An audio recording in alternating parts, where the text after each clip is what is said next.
Well, that police chase ended right here, where police were able to intervene and get the victim and his brother to safety. That victim tonight telling me off camera that his family is still shaken by what happened, but he says they are happy to be alive.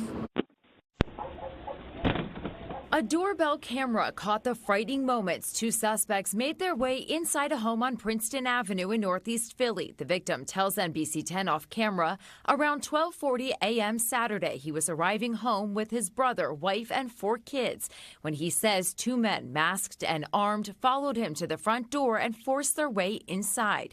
He says the 2 unknown suspects pistol whipped him and his 14-year-old son, zip-tied the family, and stole $700 in cash, iPads, and laptops.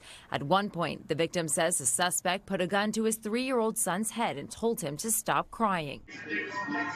8 minutes later, the suspect is seen in a hoodie holding a gun to the victim's back in a back alley. The victim says both he and his brother were kidnapped and forced into the back seat of his own car. He says the suspects then drove 4 miles towards Kensington, where police finally intervened on Albright Street. When I was coming out earlier, I just seen the whole block flooded with police. Investigators say a confrontation broke out between police and the suspects, and at one point an officer fired their weapon. Neighbors say they woke up to the sound of gunshots. I was in bed and I had just got in and I was in bed. I heard bow, bow, bow.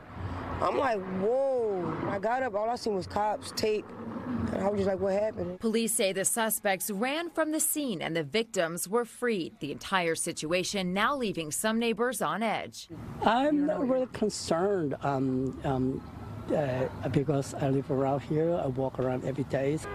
And police are still searching for those suspects. They're asking if anybody has any information to contact them. In Kensington, Kelsey Kushner, NBC 10 News.